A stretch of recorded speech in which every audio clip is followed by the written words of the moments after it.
Kristina nam je zauzeta, pa ću evo ja najaviti nešto što mi je posebno zadovoljstvo i velika čast, nešto što je odredilo naš Bookstan, 4. Bookstan. Dvije teme, jedna je Fantom slobode, a ova druga je Citizen of the World. Znaš šta nas je navelo na tu ideju Citizen of the World? U jednom svom referatu Theresa May, već odlazeća premijerka Velike Britanije, rekla je da je pod terminom Citizen of the World se otprilike misli kao da to Citizen of the Nowhere. Mi ga sad na ovom okruglom stolu pokušavamo naći gdje je taj Citizens, da li je stvarno Nowhere, a s nama su naši gosti, evo već ste imali priliku da se družite s njima, evo s moje najbliže meni, ARNON GRUNBERG, do njega KATJA PETROWSKAJA, do KATJE ABDOLAH KADER, do KADERA AMINATTA FORNA i sve ih na neki način propituje naš Keulemans. Hvala vam na dolasku i uživajte u ovom posebnom razgovoru koji ćemo sad slušati.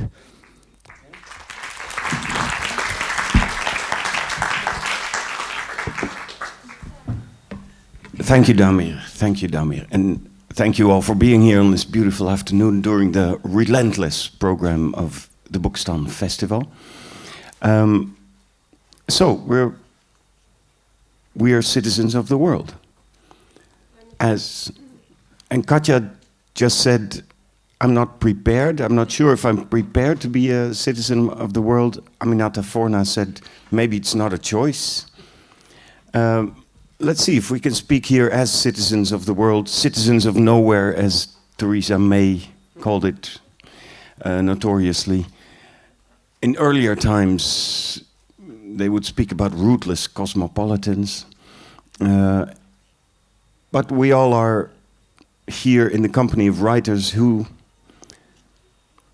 don't stay in one place, who travel here to Sarajevo. So maybe we could discuss what it means to be a citizen of the world as a writer today. ARNON GRUNBERG, Dutch writer, relentless production. We had a very serious, rich conversation last night here, and lives in New York since 25 years, travels a lot. KATJA PETROWSKAJA, Ukrainian, Russian, now lives in Berlin.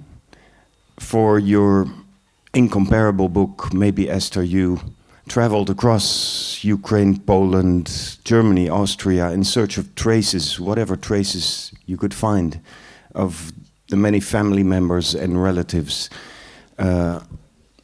that could be found or have been lost over the past century. KADER ABDOLAH grew up in Iran, decided to be a writer,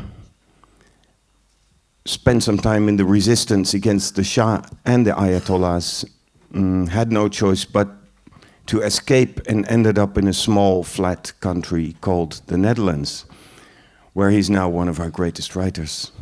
Aminatta Forna, born in Scotland, raised partly in Sierra Leone, where your father came from. You wrote a beautiful memoir about how he, as a political figure of great integrity, didn't survive the new power that came in. You've lived in your childhood, because of the work your parents did, you lived in different places across the world, and I think you still travel a lot. And so it means we have some people here who could discuss what it means to be a citizen of the world. We have 2 microphones. One is mine. I claim this because I'm taking charge of traffic here. And one is to share between you. Let's start with you, Arnon. Please don't, please don't. I just have a few basic questions to begin with, to check everybody's position. Arnon, where were you a week ago? In Warsaw. In Poland? Yeah. Uh-huh. No, excuse me, I was in Berlin. Okay. I made a mistake. I was in Berlin. Okay. I was on my way to Berlin, from Amsterdam to Berlin. Okay. And where are you going to be next week? New York. Sorry? New York. New York. Yes. Okay. Home. And what do you consider home? When I ask you where's your home, what would you say? I consider New York home because that's where I unpack my suitcase. Where I don't live in a hotel. Where, although my mother passed away and I have a house in Amsterdam, or I inherited her house, I consider New York my home. But I would not describe myself, I mean, you just did, as a New Yorker, but somehow that sounds pretentious, or I'm not sure what it means to be a New Yorker. I guess a New Yorker is somebody, as I say there, who always tells people that he's leaving the city without ever leaving New York. There's always this desire to leave, and you're not managed to leave. And you're not at that point yet? No, I claim, even though many of my friends, they left, they went back to London or back to Europe or even back to Argentina, I'm not prepared to go. Okay. I don't want to go, despite everything. So you're almost a New Yorker? Almost, yes. Katja, where were you last week? Almost is a very nice word, you know. It's like, it means that you never can describe your situation perfectly, because you have always something behind or left aside. I've been in Switzerland, between Lausanne and Geneva, pretending to write, but I'm really not Jean-Jacques Rousseau, so I really cannot write when I'm watching Geneva Lake and seeing Mont Blanc. So it's like maybe one has to be a great writer of 18th century and a man for that. Concerning home, I still think that my home is Kiev, and it's more like city. It's not Ukraine, but it's Kiev. And I still have a sort of this post-Soviet identity, whatever it means. Nobody knows what it means, actually. It was a sort of common code for the big country. It means that we watched the same cartoons and read the same books. Maybe it was, if it was forced or not forced, it's another question.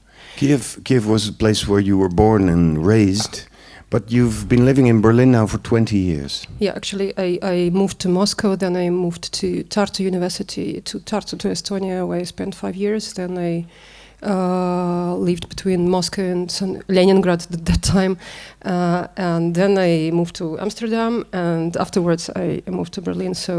But I'm still not 100 years old. Yes, I'm already 20 years there, and my kids grew up there. Of course, it's my second home. Yeah, but when you say home, you still say Kiev. I don't know. Maybe. My parents are still alive, and it's important. And they're in Kiev. Yeah. Okay. Kader, where were you last week? Could you take the microphone? Last week I was by her in Ukraine. Oh, really? Yeah, really. I was in Ukraine. Yeah. You rang the doorbell, but Kiev. she wasn't home. Yes, in Ukraine. It was wonderful. I mean, it was very funny. Two ways. Where in Ukraine? In Kiev. Okay, and was as a young communist in my own country, I dreamed over Ukraine, to come to Bosnia, to come to Syria. This was a dream, impossible to see this country, these cities. And I was walking there. I was walking in my dreams. It was very beautiful. But something nice happened there. As a young communist, I read Maxim Gorky, and you read Tolstoy, and you read all the big mustache Russian writers and Ukrainians, and I was there. Everybody gave me smile. Everybody wanted to make a selfie with me. The whole city was busy with me, as if Maxim Gorky was back and Stalin was back. It was wonderful city, your city. Thank you very much. But I know that it's from Nietzsche. It's not Yeah, this is from Nietzsche, the same. But it was. Is there something about mustaches here, or? Yes, but they look by this way, not so directly. In Ukraine, it was completely directly. Oh, wonderful, yeah. Because the problem is, I wanted to say you, don't. How can I say it? Don't put away your past. You know, this is not good for you. And I was in Ukraine. I couldn't find a man with a mustache. Everybody has cut it away, you know. And I saw that every woman loved me because I was a part of their past. Yes. Anyway, in Bosnia, I see that every man, not everybody, but everybody has cut this. Yeah, let them go back. Don't forget the mustache of the past. Just one more question. When I ask you where's home, what do you say? Where's home? We can talk about it. In the Dutch literature, we have a great poet, and he says, the only place where I can feel home, it is in my poems and in Dutch language. And I have to say you, I don't like it to say you, but at this moment, I don't like it to be by this way. But my home at this moment is Dutch language. And I hope that I go back to my own real Persian language. Yeah. It was not a choice, but now it's your home. It is not the choice. It is a beautiful hotel stay in a hotel Dutch, and it is nice to be there. Thanks, Aminatta. Where were you last week? Where was I last week? I was in Washington, D.C., which is where I now live. And next week I'll be in Spain on holiday, and then the week after that I'll be in England to see my husband's family. And then just before all of that, I was in Scotland taking my mother on a trip. My mother's Scottish, I'm half Scottish, so I took her on a trip to the Shetland and the Hebridean Islands and the Orkneys. Where are you going to be next week? Oh, Spain. In Spain, sorry. And in your case, what do you call home? We went to, so I can just give you a little bit of background about my family, because my father's from Sierra Leone and my mother is Scottish, and people often ask me how they met. And I sometimes say, well, it was the Berlin Conference of 1876, 73. But basically, my parents met because Britain had an empire. That's why they met. And at the Berlin Conference, that was when the scramble for Africa was resolved, and the region that is now called Sierra Leone became a British protectorate. And without that happening, my parents would never have met. So when I say that sometimes cosmopolitanism isn't a choice, or being a global citizen isn't a choice, I was born a global citizen. Some people have it thrust upon them, other people choose it.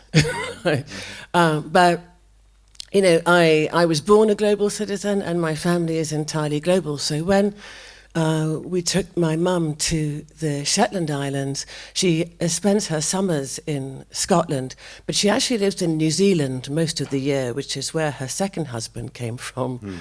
And my younger brother, who is my stepfather's son, so he's a white person, so we all had different people, different coloured people in our family. He is married to a Chinese woman and lives in Hong Kong. And so my mum flew in from New Zealand, my little brother flew in from Hong Kong. My elder brother's first wife was Iranian and his second wife is Danish. My sister's first husband was Lebanese and her second husband is British Jamaican, and my husband is English.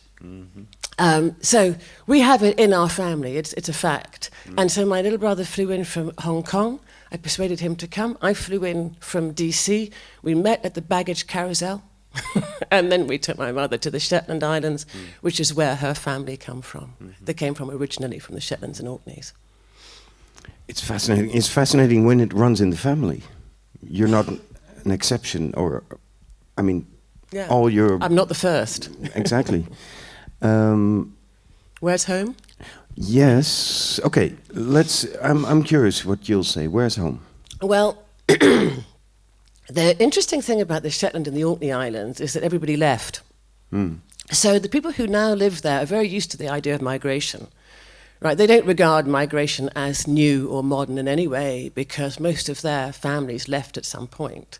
And even actually the settling of the Shetlands and Orkneys, people know that in their own history, that they originally came from Norway or they came from the mainland of Scotland. My Scottish family name is Christensen, which is a Norwegian name, of course. So it's kind of an interesting place to be because people are very comfortable with the idea of migration and don't regard it as a threat. And it's also a place where people go. People go for two reasons. They go to trace their family tree and find their ancestors' graves, predecessors' graves, but they also go to birdwatch. So when I think of home, I think of migratory birdwatch, because there's a lot of migratory birds go to the Shetlands to nest. So when I think of home, I think of myself as actually were humans, are humans and animals and birds, as this kind of migratory creature that lives at different points in different places, and all of those are home. Yeah. Home doesn't have to be one place. I have a very flexible view of home. But tell us a little bit about a small village in Sierra Leone called Robongo. Does that have a feeling of home too? Robongo is the village that my grandfather founded in Sierra Leone. He was a wealthy farmer and landowner and chief. And so the village has a lot of members of my extended family still there. And my grandfather's old estate, which doesn't really exist anymore, although I've done some work to restart it. But my father was born there. So there's a sense of home. I wouldn't say that it's a sense of home geographically because, I wasn't brought up in the village and I wasn't brought up in a village. But it's a sense of home in the sense that I go there, I look different to the people, I sound different to the people. But as soon as somebody says, this is Paroque's granddaughter, everybody in the surrounding area knows exactly who they're talking about. So yeah, it has a sense of home. And you've been working to support the people there in order to improve their living conditions, schooling, sanity. Yes, I helped build a school in the village, and we've done some sanitation projects, maternal health projects. We gave them a lot of assistance over the Ebola outbreak, where they had to self-quarantine. Good. Now we're here in Sarajevo. We're speaking to people. Some of people here have, of course, personal experience with migration, forced or voluntary. Some people come here for the summer. Some people would love to live the life of a citizen of the world, but are not able to. We are all discovering the city of Sarajevo these days. Aminata, you were taken on a tour of the city today. You've seen a bit. Have you seen things here in the city that speak to you, especially that connect to your work or to what you're researching? Well, actually, it's remarkably like Freetown, Sarajevo. So Freetown, Sierra Leone. Freetown, Sierra Leone. So KATJA and I had a brief conversation about. We were both on the same walking tour this morning. And you will all know this point in the city where you within walking distance there's a mosque, a Catholic church, and a Jewish place of worship. So you have three of the... And Orthodox. Yeah, world religions represented in a very short space. And this reminded me in many ways of Freetown. First of all, the sort of secular Islam that exists here, which is... not many women are veiled. and it's in social terms much more relaxed than the Islam that you find further east, which is very much the West African form of Islam, but also the ability of the mutual toleration, certainly in Sierra Leone, of Christianity and Islam. And when we have the same thing. You'll walk past a church and a mosque within feet of each other, and sometimes people use the same building. It's a church in the morning and a mosque in the afternoon. Or a mosque on Fridays and a church on Sundays. But you also find people intermarried a great deal. So sometimes people are very religious in Sierra Leone. People say you're either Christian or you're Muslim, and everybody believes in the local traditional religions, the old religions. But I sometimes think of the two most religious people I can think of, and one is an aunt and an uncle, and he's Muslim and she's Christian, but they pray together and fast together, and in their view it's just pick a religion, doesn't really matter which one, just get to heaven. So both here and in Freetown, this can happen next to each other? Yeah. Both here and in Freetown, it can also lead to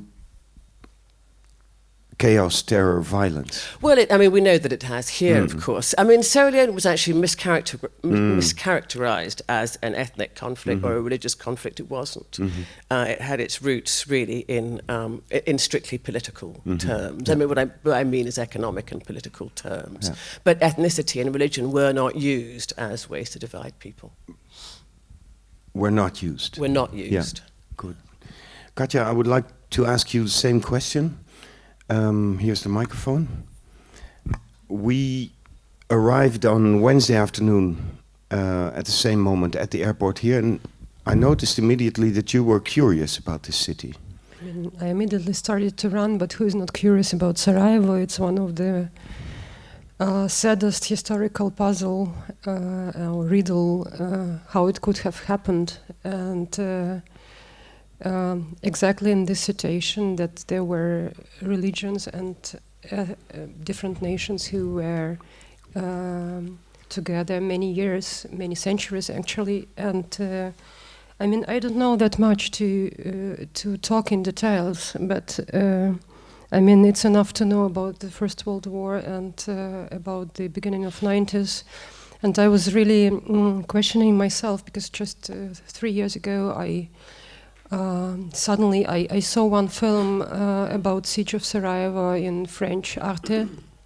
It was just an incredible film, and I was asking myself where I were at this time, and actually what I was doing all this time when then Sarajevo was encircled. And I was really actually shocked by thinking about these things, because I remember how it started with 2 killed people on the bridge. And I remember that. And then, when it was getting worse and worse, suddenly I was losing, because it was too much. Every day it was too much. And then you just go to school somewhere in the States, or you travel across the Europe, and it's somewhere. So actually, being here, for me, it's also a questioning of our, humanity and what's going on with us, if we are actually able to to be strange that I forgot this word. Maybe it's something in direction of empathy, but really to feel compassion. Yeah, thank you. Really to feel what's going on, and because I really immediately started to run. I've been to a few cemeteries, festival organized for us, some trips, and I'm very thankful. But I walked by my own long time, and I asked many people what they were doing actually, and the stories are incredible. And can you give us an example? I don't know, Mira told me a story. Mira, the translator of my book, beautiful translator, she says that she's an old lady, she will be 80, but she is absolutely energetic and open person. She told me that she was shot on her balcony because she put on the red t-shirt. And afterwards, she moved in the center and lived with her friend. And then it was a story of her friend and the story of the First World War, because the father of this friend was a pathologoanatom. I don't know. Yeah. And he actually was the person who took care of the bodies of Franz Ferdinand and his wife. So Sorry? actually, He was a pathologist. yeah. So the story after story. And today we went into this trip with a guy who had very strange scars on his hands, and they didn't ask about that. I asked him to what ethnicity he belonged, and he told me also that his friend was killed, the best friend.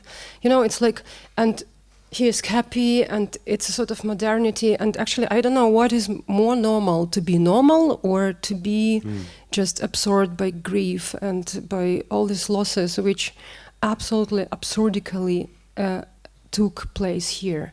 So, and it's actually what I feel here, because I mean, in my city there were also some strange things happening, not comparable. I mean, you cannot compare grief at all. But I really don't know sometimes what is normal. Arnon spoke about his experience embedded, let's say, in a psychiatric institute a few years ago to prepare for his novel, and he got into discussions about what we consider normal and what we not consider normal. So similar questions. Just one more question, Katja. So visiting the city where the stories are all over, and the traces and the buildings, the places, the cemeteries are all over. How does it speak to you as a writer? Is it somehow, does it connect to what you write about? I mean, it's connected, of course, with things I wrote about, because for me, it's, I mean, empathy, it's not the matter of some sort of theory or whatever. I mean, we are moving inside Europe, and when we are just starting to travel from Berlin to Warsaw, it's how my book actually, so your trip is the beginning of my book. And so we are always inside the war, you know. Of course, it's a nice travel and all that, and Warsaw is a nice city now. And but you know, it's always a question how much tragedy and history is inside everyday life, and how much everyday life is inside the tragedy, and maybe what is the most important in all these things. And for me, in my book, it was very important to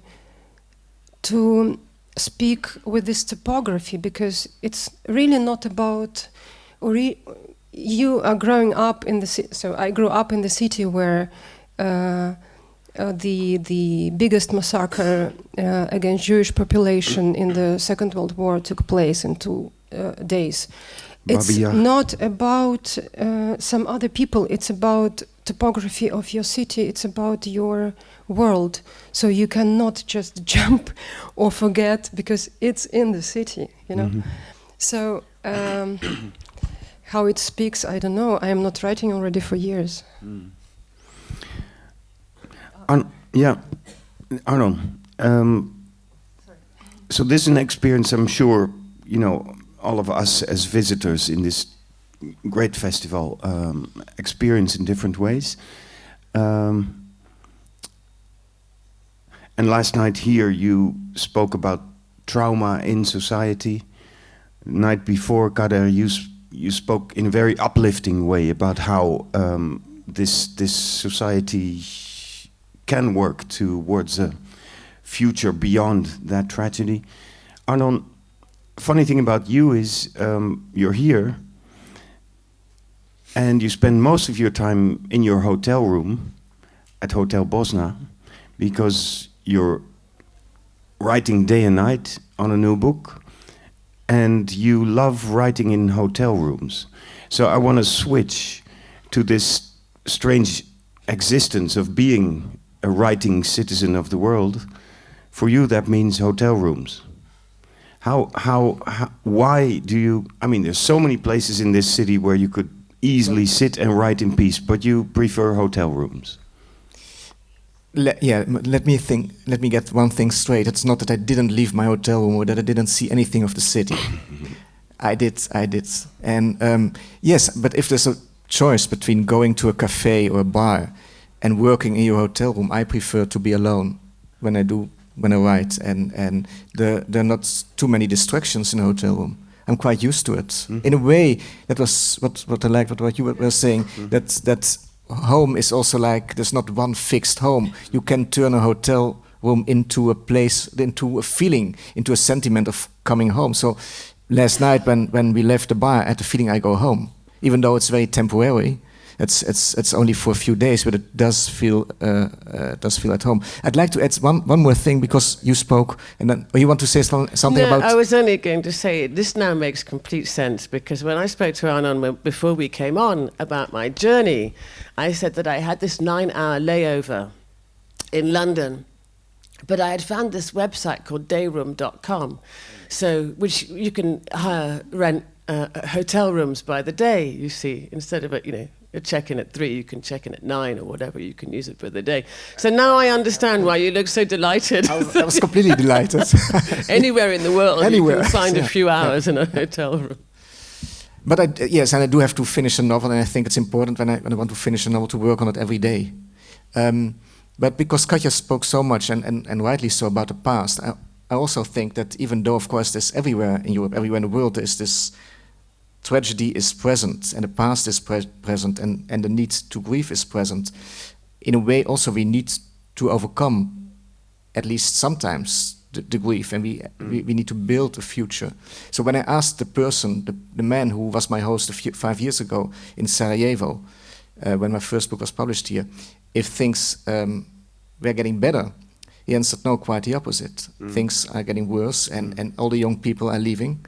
And then he made a remark which struck me. He said, Bosnia has become a country for old men, for old people. So I was wondering, I mean, whether, of course, it's happening also in other places in Europe, in parts of Italy, parts of Germany, but I wonder how you can build a country when all the young people, for one reason or another, are leaving. Mm-hmm. Is there anybody who could respond to that? I see a lot of generations here in the room. Is this a question that occupies people here? Are we going to be and also, a new country with old And if people here are wanting to leave, are dreaming of leaving?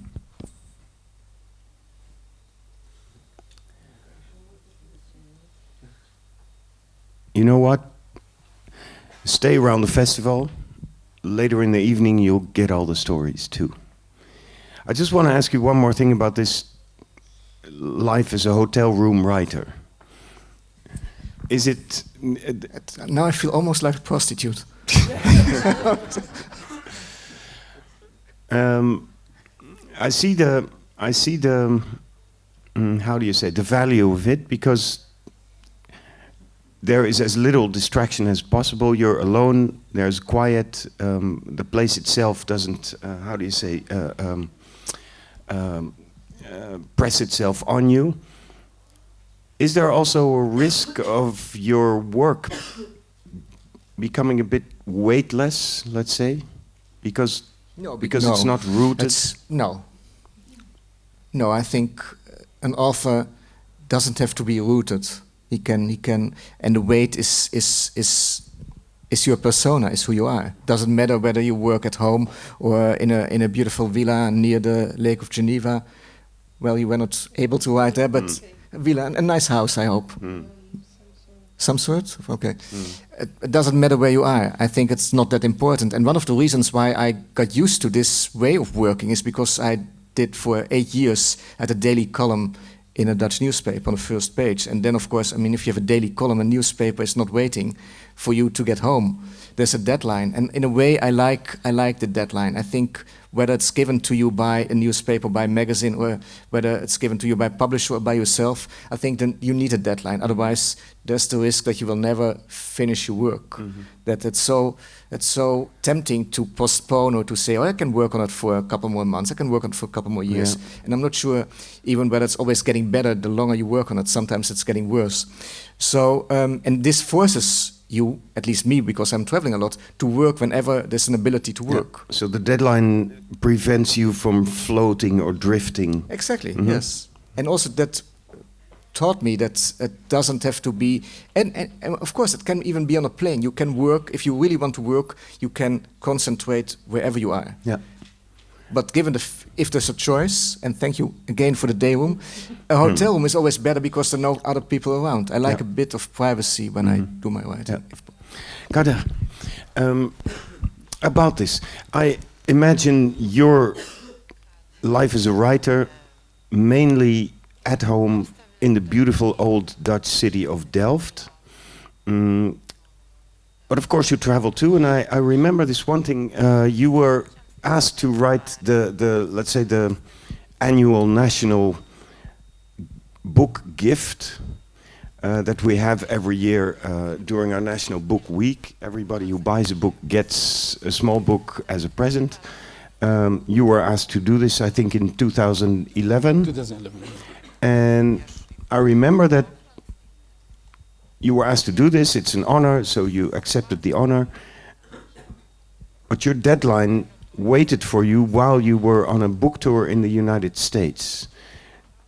I remember you telling us that you were on the book tour and you wrote this short novella while visiting libraries all across the US. Is this a true story?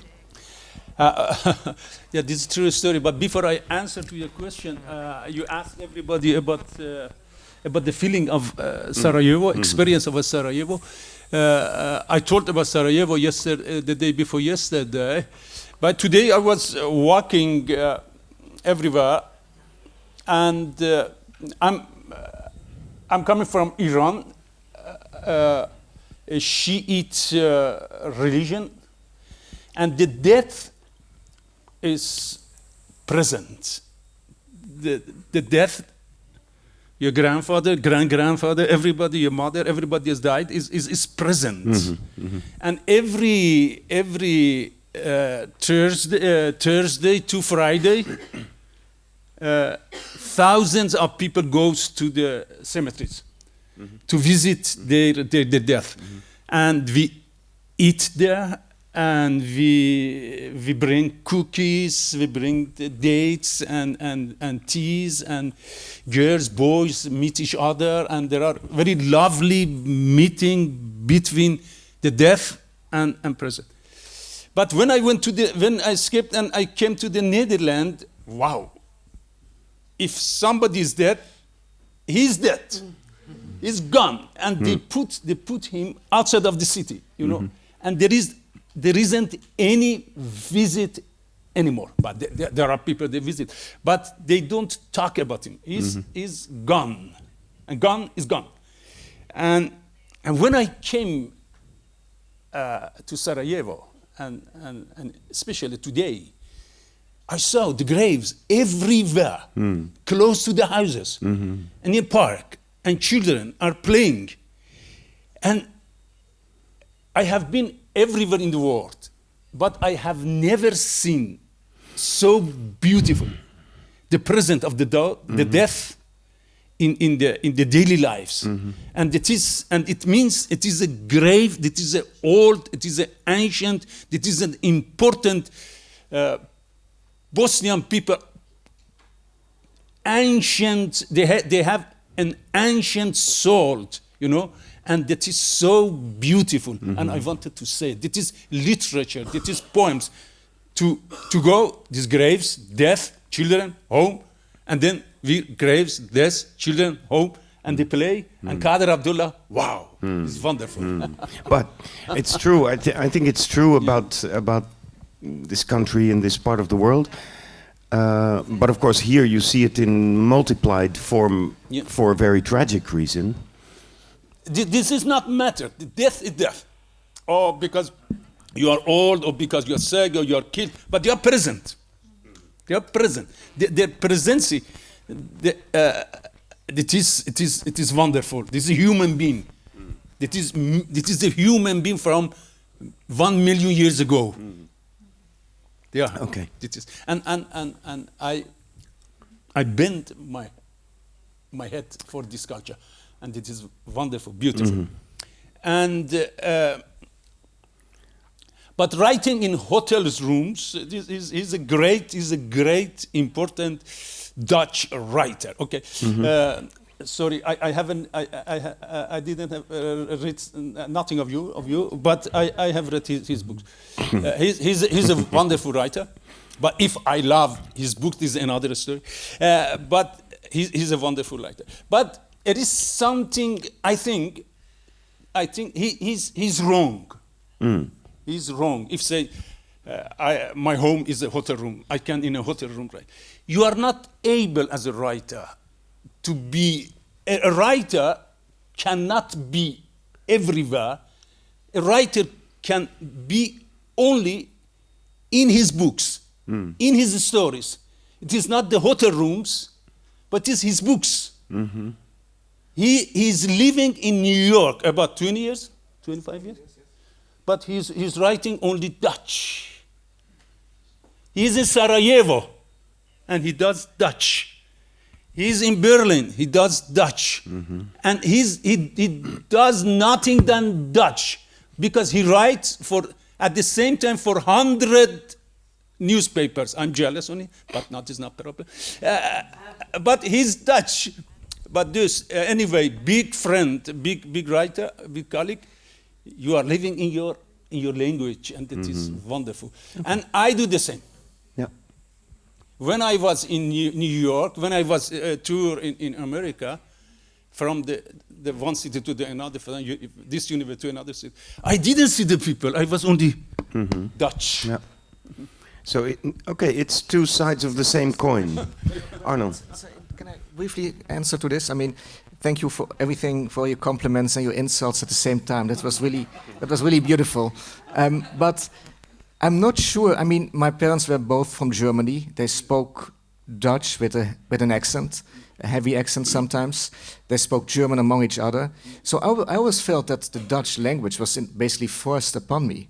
And German was almost as close to a mother tongue as it could be. I think the same with what you have with Farsi.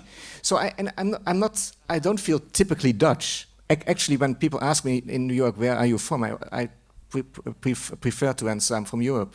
I do feel European. I do feel this European identity strongly, but not so much like this. And what I do speak German is really like my second language. I don't think I become a different person when I speak German or when I speak Dutch. I believe I'm still the same person. Not sure how it's with you. It's a different. I will help yes, you. help Only I will help you I will help you for a mistake. Only two things can keep a man in a hotel room, or a love, a woman, or a book. Okay. Okay. Okay. Yeah. You have to. You wanted to add something, Katja? No way. No. Okay. Okay. No, I think. Yeah. So. No, but we were talking about language, and actually, yes. I think I am, I wrote my book in German, and it was very, very important for me because I grew up in this kind of catastrophical narrative between Soviet, Jewish, and German histories or history. And when you grew up in Soviet Union, of course, you are growing up with all these war films and books and terrible stories from the family. So actually, for me to write German or to learn German as an adult person was a sort of act of reconciliation, maybe, even. And I don't know, writing this book in German, looking at the same time for a history of Jewish, Polish, Ukrainian, Soviet family, Russian-speaking family, was a sort of attempt to make German language innocent for me. So to rewrite this kind of history in a way as if actually language is innocent. People are doing something to language, sort of violence. And it's not only German problem, because Russian language has the same, or very, not the same, but its own history of misuse. So actually I experienced a very strange story. Actually, it's talking about home roots or whatever it is. I was in Warsaw, and my grandmother Rosa was born in Warsaw when actually it was still Russian Empire. It was 1905, and I was standing there looking for my Jewish relatives, who actually everybody perished, and I just understood it very late. Only my part of the family survived the Second World War, because they moved to Kiev. To prepare for the book, you went to look. Yeah, but I mean, I really didn't know if I was writing a book or I was just traveling as just because I've never been a writer before, and it's not I still don't know if I'm a writer actually, because I just wrote one book and I'm sitting with these gorgeous people, so I really a bit embarrassed. So I just don't know, but it's about maybe something about identity. I was standing there thinking about this Warsaw, which was divided between, or this Poland, which was divided all the time through Russian Empire, and I am representative of this empire. I'm sorry, but it's my story.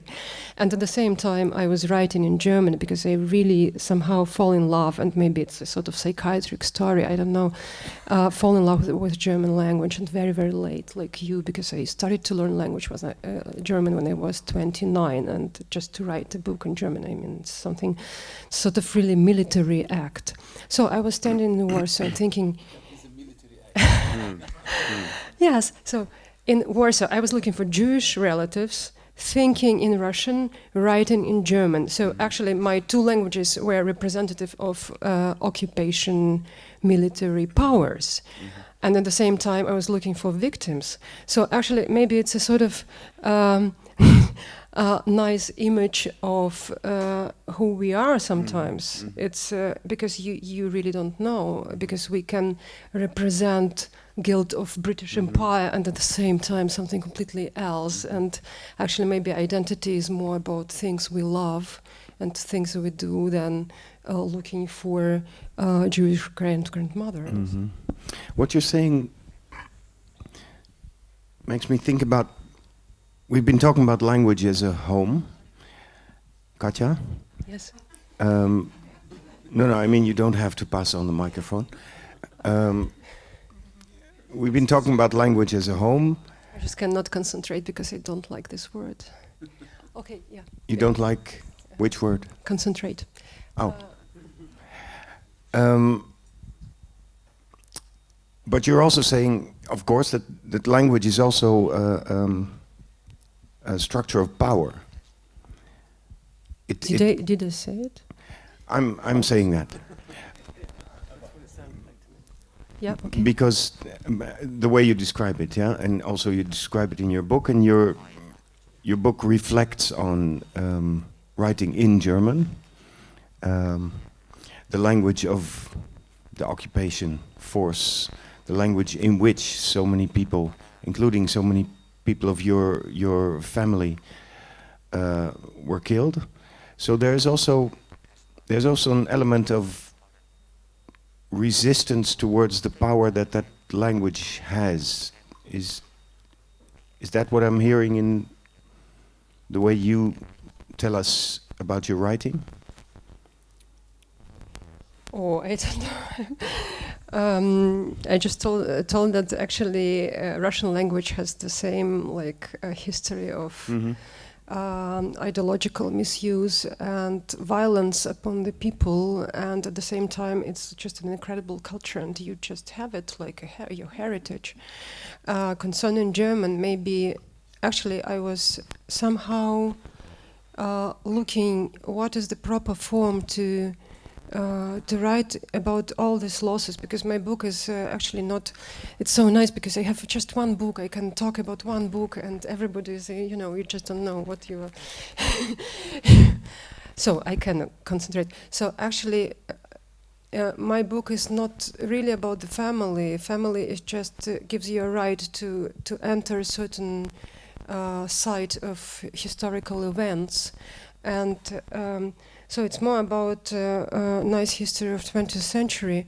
And I was intuitively looking for right or proper form of writing about that. And actually, when you are regarding some historical events, you're like regarding them in a sort of muteness, you know?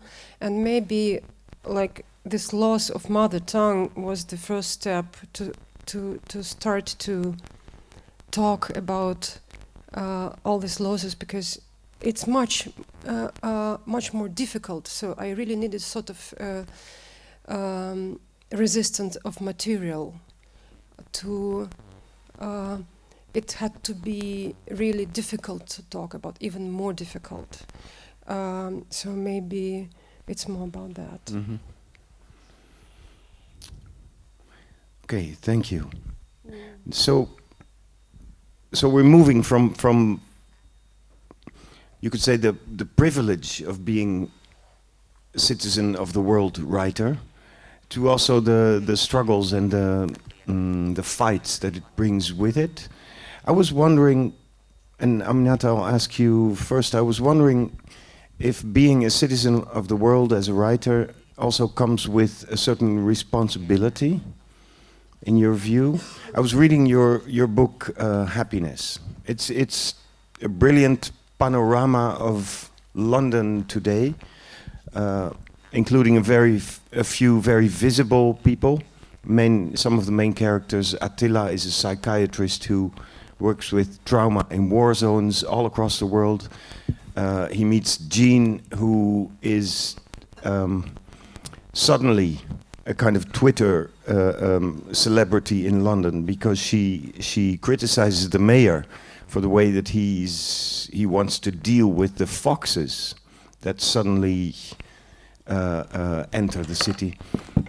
But it's also a book about people who are usually invisible, people who live a barely visible life, and of course it's also about the non-human citizens of the city, the foxes, the dogs, the birds and the plants.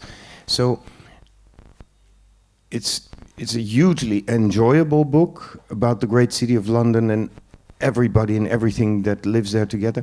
It also I don't know how to put this. It also feels like you felt a kind of responsibility to show that all those faces of the city that might not be presented otherwise.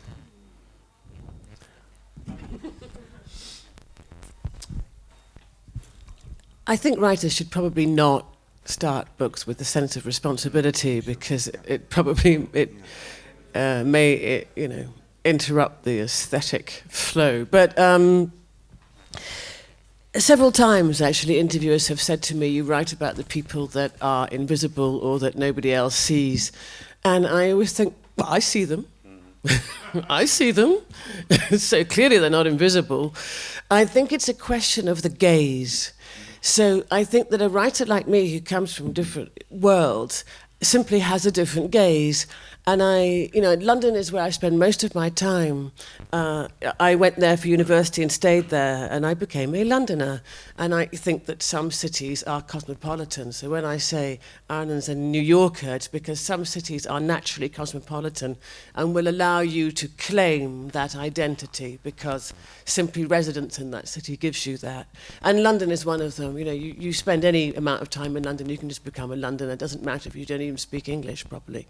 So London is a many-layered society and includes a lot of West Africans, and so, but also animal life, a lot of urban foxes, lots of parakeets, which of course are immigrant birds, and the foxes are immigrants from the countryside, and then there are the human immigrants, and then many different and opposing groups of people, those the powerful and the disenfranchised, the native, the non-native, the rich, the poor, the young, the old, you know, animal and human,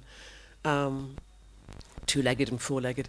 So I wanted to look at the city in all of its facets.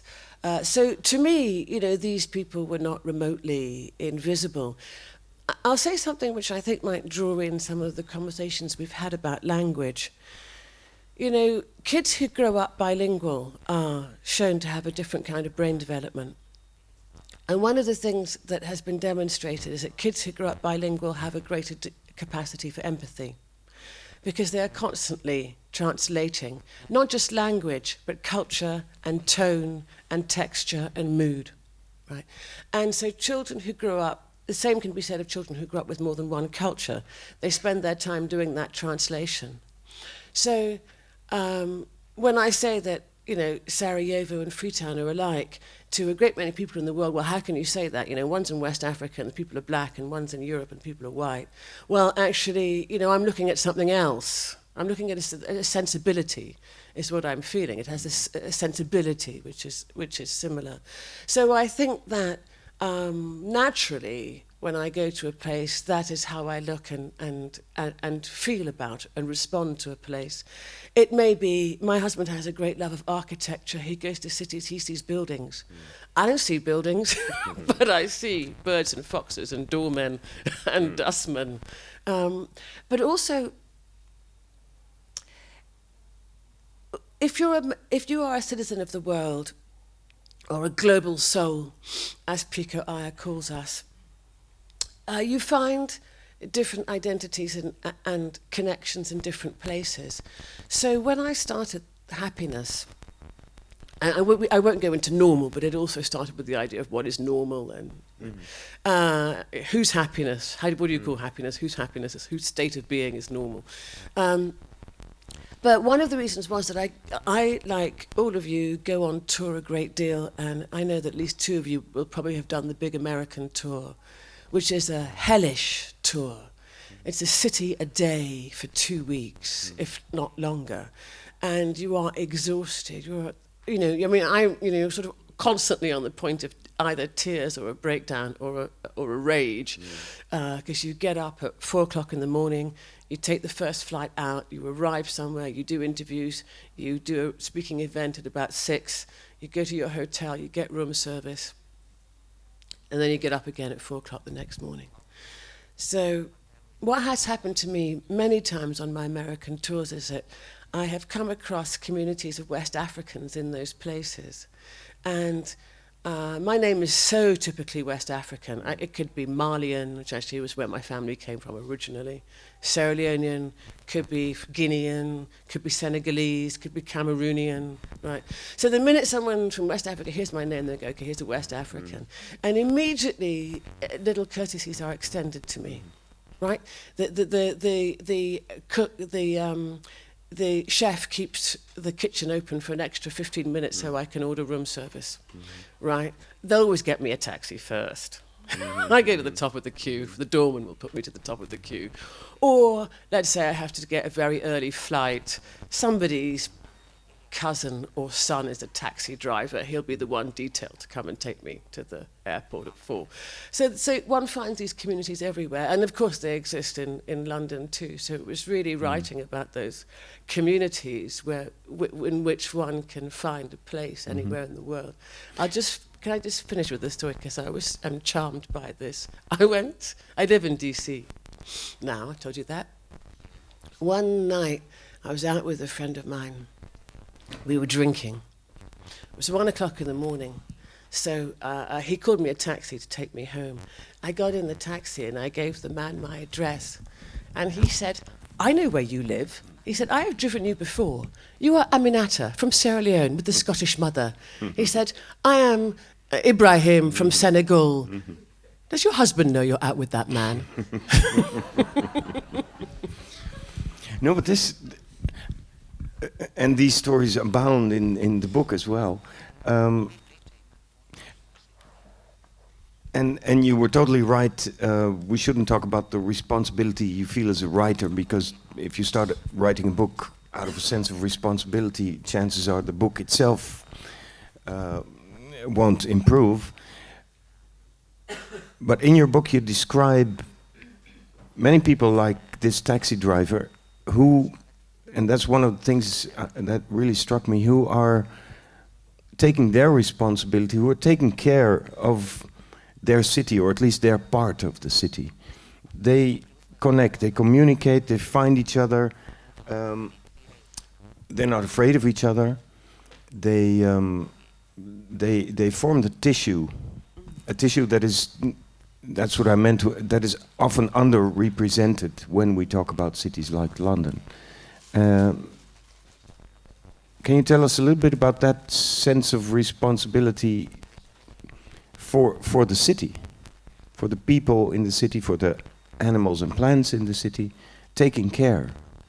Well, I think that those people. So when you think of the global souls, and when people like me get called rootless cosmopolitans, which is never meant to be flattering, we tend to think of people who are working on quite an elevated level, right? Professional people, wealthy people, people who work for multinational corporations. But actually there are global souls who sweep streets, and global souls who work as doormen and taxi drivers. I took a taxi in DC. I took a taxi to the airport, and the taxi driver started talking to me about where I lived and what my family was. And then at one point he said, "How many passports have you got?" And we had a conversation, and he had 3 passports, I had 3 passports. As a taxi driver, I had 3 passports. So, global souls aren't necessarily people who work for Coca-Cola, or whose parents met because of, like-minded because of empire and occupation. They can be people who've migrated and who are working on that level. But rather like Arnon in his hotel room, where he can make it home, which I do in hotel rooms too, and actually, we all have our little things that we take with us and make it feel like home. But they have taken ownership of the city. It is their home. They look after it, and they take ownership and feel responsibility towards other people in the city, because as far as they're concerned, it is also home. So they have made that commitment to it. So in these days where we are dealing with certain politicians and rising nationalism, the idea that people who are transnational, people who have more than one idea of home, are not invested in the place that they are in, I think is a misdirection, a deliberate one, but a misdirection, because all of these people are. I am committed to Washington, D.C., And Kader, this sense of responsibility, the way Aminatta describes it, the sense of committing, of taking care, of connecting, how does that play a role in your work? Because you have brought us, in our little Dutch society, you have brought us new stories, new histories. We've existed for, 700 years or something. You bring us 8,000 years. Is that a responsibility you feel to fill this small flat land with history? I see in the past 25 years came about 30 million immigrants with different colors to Europe. And Netherlands, a very, very small country. And suddenly in a village, for example, a village with 300 people, and they came inside the village about 1,000 immigrants. And everybody was shocked. What's happening here? And suddenly I was the writer, one of the writers of the country. And the person who understood what's happening in this country. And I thought it is my duty to manage it. To manage it. Because you are scared of me because you don't know me. But I tried to make myself, not myself, those people, the Muslims, the dangerous people, to understandable for Dutch people. You felt it was your duty to manage this process. This is my not only my duty. I won't tell you. I have written more than 20 books, but I won't talk about one book. This is important. I'm coming from a very religious family, and the Quran was the book of my house. My grandfather has read that book about 700 times in his entire life. But I had never read it before. I had touched, I had kissed the book, but had never read the book, the Quran. Because I was a communist, and the Quran was a wrong thing, that the Quran was opium and many things, and I escaped of my country, and I came to the Netherlands, and I became a famous Dutch writer, and suddenly 11 September, Bush and Islam and scale and everybody, and suddenly I became a Muslim. They say, "Oh, you are a Muslim." Oh, I didn't know that I was a Muslim. I was myself. And one important thing.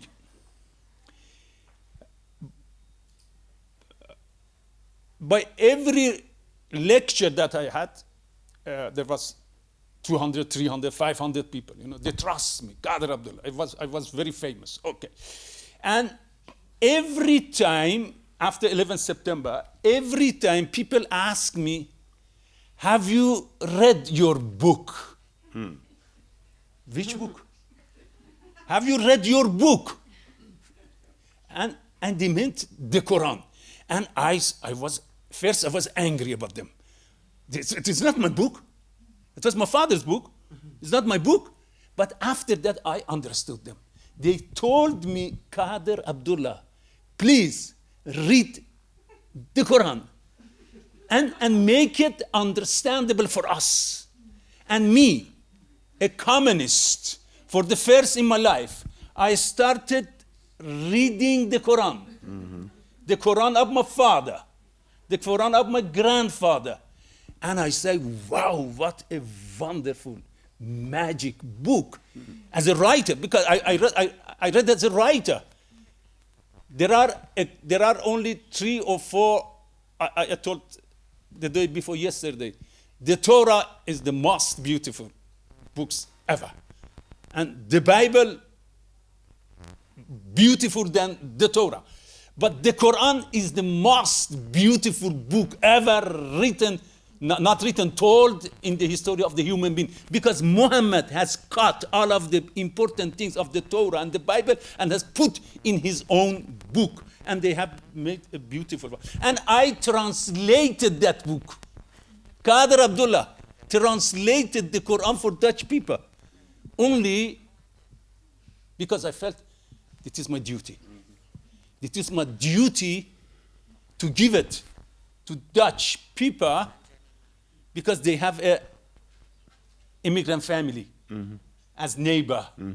And now they can talk about it. And I will tell you something very, is funny. Nobody, this is important, there is a famous Dutch writer sit here, but nobody in the Western literature, the well-known writers, they had never read the Quran before. They had never read the Quran. Yeah, she has read that one. But no, I talk with them. Maybe he has read that one. But I talk with them. I meet them. They don't know it. They don't. But I translated. And it was summer. It was warm. And I went by the sea, Scheveningen, in Netherlands. And I saw the half-naked Dutch ladies laying in sand, reading the Quran of KADER ABDOLAH. That is because it was necessary. you were managing the process, let's say. I do care. I do care for the Dutch society. I do care. I do care for the Dutch, for the health of Dutch society. This is important because this is a country of my daughters. Yeah, yeah, it is. And the country of my grandson. And ever since you translated the Quran into Dutch for us in your own way, Holland has been a paradise of peace and harmony and religious and ethnic. Not at all. But now they know what they are talking about. Before that, only say that dangerous book, and now can say this part is ugly, dangerous. This better to know. It's a unique story. This is a unique story. No, it's concrete. That's concrete. Nice. It's a unique story. Arnon, and some of them told to me, you have cut the bad things away. I said, no, you have made it more beautiful than it is. Yeah, it is beautiful. The Torah is most ever beautiful written, told book ever. Arnon, And yeah. did you read the Quran? No, not all of it. Yeah, but I did when I did a project in 2004 that I made both from the Old Testament and New Testament, like a smaller version for people who don't have time to read the whole Bible. Because there's not only a problem that people don't read the Quran, but especially also when you go to universities in the Netherlands and when you teach, so many students don't have a clue anymore what's in the Bible, whether it's the Old or the New Testament. And if you want to understand literature, this can be a problem. Yeah. Going back about responsibility, I liked what was being said that as an author, of course, you don't. If you take too many responsibilities, you will never be able to write a good book. So your first responsibility is to write the best novel you are able to write, but you work in a tradition. And I think this was also pointed out by other people. You want to renew the tradition a bit, and the tradition is not only, I think we all are influenced by authors in languages we cannot read. We're only able to read in translation. So it's not, for me, it was not important whether I was influenced by a Dutch writer like Keulemans, or by Stendhal, or by Gogol, or by Dostoevsky, whatever.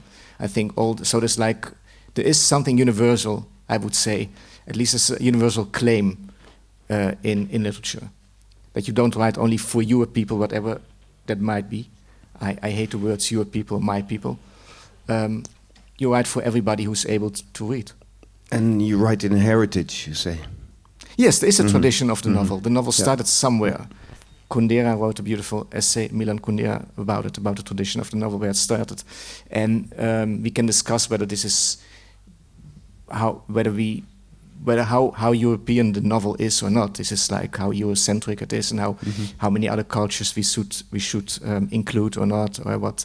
But there is I have the feeling that there is this universal claim, and this is quite important, and this goes beyond all the nationalistic and tendencies that we discussed also here. Rightly, when KADER said after 9/11 something changed. Yes, not only in the Netherlands but also there.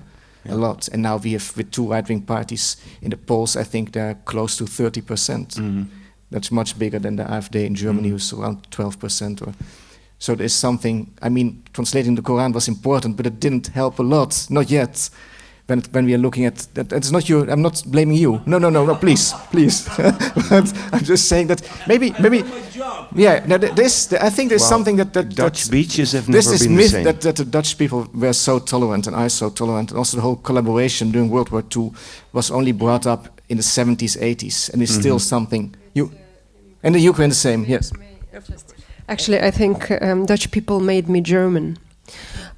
Because I went from Moscow to Holland because my husband worked in Greenpeace International, and actually I started to learn Dutch, and everybody told me, why you are speaking with German accent, and I said, just because I started German 1 year ago, and they said, but your mother tongue is Russian, it's much better to have a Russian accent.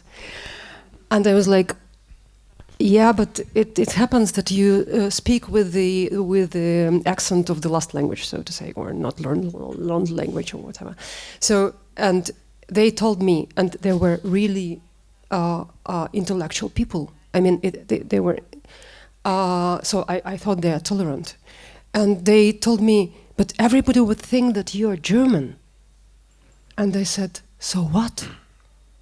And it was the moment when I was like experiencing this modern racism in the purest form. So they meant that I'm like in danger, or it's better to be like from Russia than from Germany, because Germans are, you know, who are Germans, you know. So, and it was really the moment then it's everything is in this beautiful city of with the cult of Anna Frank, as if she was one of the Catholic saints in this kind of Protestant culture. So actually, I was really shocked. I was really, really shocked, because like this kind of racism against Germans were like allowed among normal modern people. So I thought, okay, then I'm German. And it was also a very, very strange point, because like Netherlands resisted 4 days and my country resisted 4 years, and it's a sort of different story. But I felt like I am talking to people who pretended to be killed Jews. And like, it was very, very strange experience. It was actually more than 20 years ago. It's changed a lot in these years. But I was really, I was really, really shocked. No, it changed a bit, yes. Now the Dutch don't hate the Germans anymore. I would say the Romanians, the Polish people, of course, the Muslims. Yeah. But there's still, I mean, and this is not only, I don't want to, but this is like, I think it's a tendency you can also see almost everywhere, that there's always like the enemy always seems to come from outside. And we spoke about it yesterday, that the need for an enemy is so poisonous and so dangerous, and sometimes it's hard to imagine that we can construct an identity without the need for an enemy. I think this is one of the great goals, or one of the goals we should undertake. Yeah, we're talking about a lot of big issues here, including, you know, the petty racism in so-called tolerant societies like ours in the Netherlands. And it's not just petty racism. I mean, it's a fundamental, what is it? Xenophobia, fear of the other, whatever. Fear of the other, I would say, yes. Arnon, but I wanted to ask you something about New York right now. Aminata spoke to us about London and wrote happiness about London. You travel a lot, of course. You speak, I mean, you write in the Dutch language, as KADER pointed out, but you're almost a New Yorker. Yes, as Katja said, she liked the word almost. Yeah, so do I. And It's very important in Russian poetry. and we were just speaking about this world we live in today, when polarization, antagonism, violence, populism, new kinds of dictatorships are popping up, including in the US, of course. How do you operate as a writer in the city of New York now? Because I don't know, we could call New York the center of the capitalist culture that occupied the world. We could call it a drowning island of liberalism in a country that is taken over by Trump and everything. How is it to live in that city and write in that city today? Well, to me, and I think this was what you said a bit about DC, it's still a place where you can feel, it is one of the few places where I felt right away at home, where I didn't feel like a stranger or somebody, especially because of the fact that who's a New Yorker? It's hard to meet really somebody who was born there. And people are coming, and I think I'm a bit more optimistic than you are, because people still would like to go there. It's not, people are still crossing, I mean, still the US, despite Trump and everything that's going on, I think it's still a place where you should be able to find a home, where you should be able to flee from other places where you are, where you risk of getting killed or getting raped, or where your rights are being violated.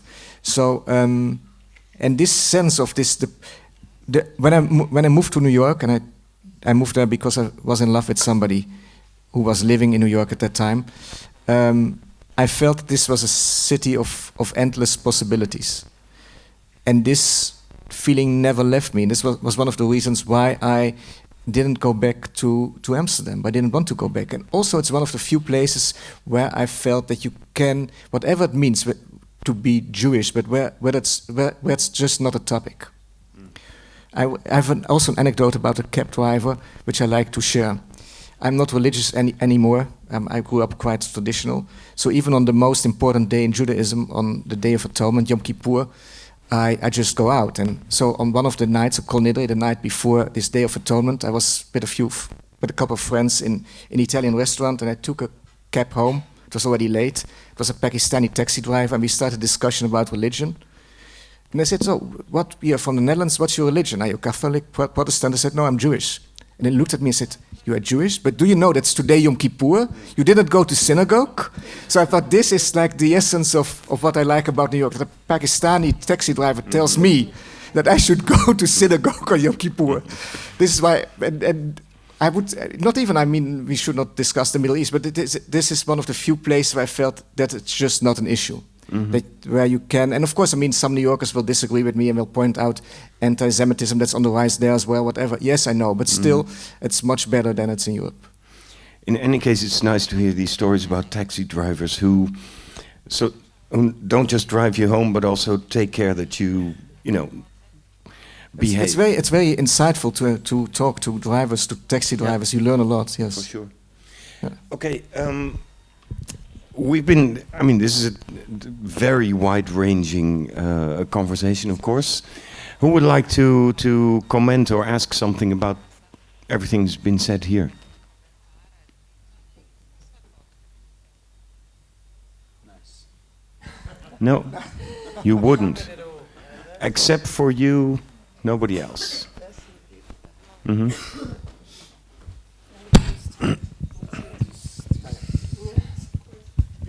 Okay, so I just wanted to thank you all for this beautiful, insightful discussion, and my special thanks goes to Aminatta because I really liked what she said. She compared Freetown to Sarajevo, and when I lived in Germany for a number of years, and I had many friends from Sierra Leone, and I noticed the similarities with the religious you're a Muslim, your family is Muslim, but you're not religious, which we also have or have had here in Sarajevo, and that everybody prays together and eats together when in mourning and so on. So I really, that strikes a note with me and brought up some beautiful memories. So thank you. Thank you very much. Okay.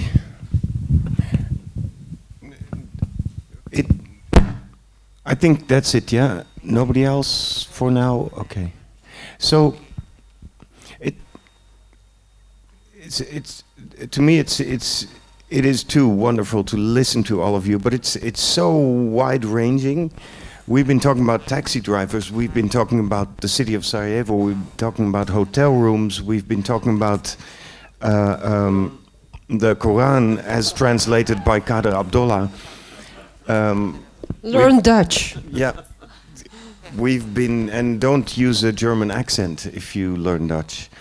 And we've been talking about communities in cities all over of the, what did you call it, the traveling souls, the global souls, who can be very visible in the eye of the general public, or who can just go their own way and take care of each other.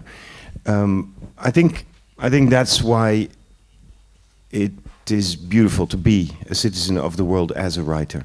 If not everybody has that privilege, at least we do, and we use it to the best of our knowledge. Thank you so much, Arnon, Katja, KADER. Thank you, Chris. Thank you.